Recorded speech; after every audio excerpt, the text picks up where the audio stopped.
Hello everyone. तो आज हम बात करेंगे एक हॉन्टेड प्लॉट के बारे में, जहाँ पर एक पेड़ को काटने की वजह से कई सारी अजीबोगरीब घटनाएं घटी। ये प्लॉट लोकेटेड है जयपुर राजस्थान में। इस कहानी को सुनने के बाद आपको ये चीज़ भी बहुत अच्छे से समझ आ जाएगी कि क्यों हमें कोई भी प्लॉट वगैरह लेने से पहले उस जगह को अच्छे से देखना चाहिए। तो चलिए शुरू करते हैं। ये कहानी है एक मिडिल क्लास फैमिली की, जो कि नया घर बनाने के लिए प्लॉट ढूंढ रहे थे। उन्होंने कई सारे प्लॉट्स वगैरह देखे, पर उन्हें कोई भी पसंद नहीं आया। फिर उन्हें एक दिन एक प्लॉट मिला जो कि काफ़ी अच्छे एरिया में लोकेटेड था। ऐसा भी नहीं था कि वो बिल्कुल सुनसान हो, उसके आसपास कई सारे घर वगैरह थे। तो उन्होंने जल्दी उस प्लॉट की रेट वगैरह पूछी। तो जो प्राइजेस उन्हें मिली उसको सुनकर वो बहुत ज़्यादा खुश हो गए, क्योंकि वो प्राइस काफ़ी कम थी उन्होंने जो दूसरी प्रॉपर्टीज़ वगैरह देखी थी उसके कंपैरिजन में। तो उन्होंने तुरंत ही पेपर वर्क करवाया और उस प्लॉट को खरीद लिया, जिसके तुरंत बाद उन्होंने 2 रूम और एक किचन का कंस्ट्रक्शन उस प्लॉट पर चालू करवा दिया। इस प्लॉट के आगे वाले साइड एक खेजड़ी का बड़ा सा पेड़ था, जिस पर कई सारे धागे वगैरह लटके हुए थे, और इसी पेड़ पर एक काली कलर की मटकी भी लटकी हुई थी। तो वो फैमिली वाले सोचते हैं कि इस खेजड़ी के पेड़ को अभी तो यहीं रहने देते हैं, हम प्लॉट में पीछे वाले साइड कंस्ट्रक्शन शुरू करवा देंगे। तो प्लॉट के आगे वाली साइड तो था खेजड़ी का पेड़, और पीछे उन्होंने अपने रूम्स वगैरह बनवाए। जैसे ही उनके रूम्स रेडी हुए तो फैमिली वहाँ पर शिफ्ट हो गई। कुछ दिन तो ये सब कुछ बिल्कुल नॉर्मल चला, वो आराम से रह रहे थे। लेकिन धीरे धीरे अजीब सी चीज़ें होनी शुरू हुई। उस फैमिली में 5 मेंबर्स थे, और पांचों को ऐसी आवाज़ आती थी जैसे कि उन्हें कोई बुला रहा है, और जब वो चेक करते थे तो कोई नहीं होता था। तो सभी लोगों ने इसको वहम मानते हुए टालने लग गए।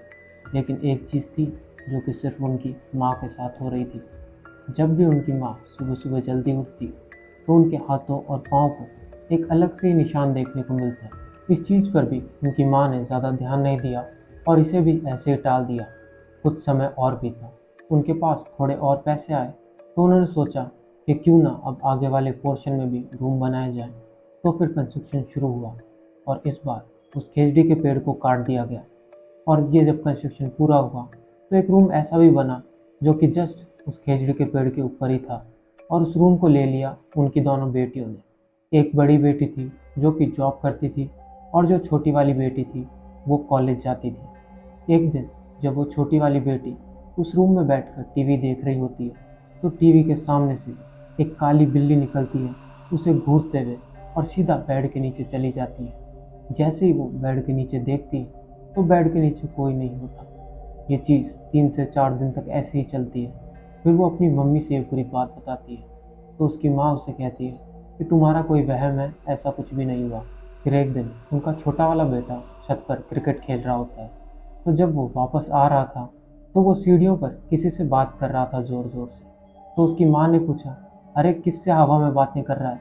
तो उसने कहा, हवा में कहाँ, ये अंकल है ना बड़ी दाढ़ी वाले, इन्हीं से बात कर रहा हूँ। तो उसकी माँ डर गई, क्योंकि वहाँ पर कोई नहीं था। तो वो तुरंत ही श्री हनुमान चालीसा बोलते बोलते ऊपर पहुँचे, और उसका हाथ पकड़कर फटाफट उसे नीचे लेकर आ गए। ये चीज़ उसकी माँ किसी से नहीं बताती। अब एक दिन छोटी वाली बेटी उसी रूम में बैठकर टीवी देख रही होती है, और उसी रूम में उनकी बड़ी बेटी भी फ़ोन पर कोई काम कर रही होती है। तभी उनकी जो बड़ी बेटी होती है उसको खिड़की में ऐसा कुछ दिखता है कि कोई औरत खड़ी है, हाथ में काली बिल्ली लिए हुए, और बिल्ली और औरत दोनों उसे घूर के देख रहे हैं। इसे देखते ही वो ज़ोर से चिल्लाती है, जिसके बाद पूरा परिवार इकट्ठा हो जाता है, और वो सबको ये पूरी बात बताती है। लेकिन सब कहते हैं ऐसा कुछ नहीं है, तुम्हें कोई वहम हुआ है, और इस बात को भूल जाओ। ऐसे करके ये बात भी टल जाती है। अब माँ बच्चों को तो समझा देती है कि ऐसा कुछ नहीं है, पर अब मन ही मन उन्हें खुद भी ऐसा लगने लग जाता है कि यहाँ पर कुछ तो गड़बड़ है, क्योंकि कुछ ऐसी चीज़ें भी थी जो उनके साथ घट रही थी, पर उन्होंने किसी को बताया नहीं। तो फिर अब वो डिसाइड करते हैं कि घर में पंडित जी को बुलवाकर पूजा करवाई जाए। पूरे घर में डर का माहौल हो चुका था, इसीलिए उस दिन सभी लोग एक ही कमरे में एक साथ सोए। लेकिन रात में उनकी जो छोटी वाली बेटी थी, उसकी जब आँख खुली तो उसने देखा कि एक औरत उसे घूरते हुए उसके सामने से निकली, और जैसे ही वो उसे देखने के लिए थोड़ी पीछे घूमी तो उसे स्लीप पैरालिसिस फील हुआ। जिसके बाद अगले दिन उसने ये बात सभी लोगों को बताई, और सब लोग और ज़्यादा डर गए और तुरंत ही पंडित जी को बुलाया गया। जैसे ही पंडित जी उस घर में एंटर हुए तो उन्हें तुरंत ही नेगेटिव एनर्जीज फील होने लगी। पंडित जी ने मंत्र बोलने शुरू किए और एक हवन चालू किया। हवन चालू होते ही पंडित जी ने पूरी बात बता दी कि इस घर में पहले एक पेड़ था जिस पर कई सारे लोगों ने अपने टूने टोट के उतारे हुए थे और उस पेड़ को काट दिया गया। इसी वजह से इस घर में अब ये सारी चीज़ें हो रही है। और पंडित जी ने कहा इस पेड़ को जिसने काटा वो कहाँ पर है, क्योंकि शायद ही अब वो बचा होगा।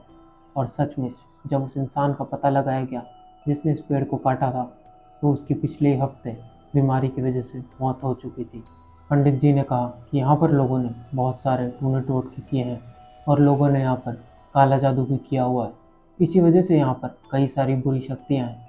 जिसके बाद में उन लोगों ने हनुमान जी की महापूजा करवाई और फिर जा कर के चीज़ें थोड़ी शांत हुई। लेकिन फिर उस फैमिली ने उस घर को छोड़ दिया और कहीं और जाकर रहने लग गए। और फिर तब से लेके अब तक ये घर खंडर ही पड़ा है।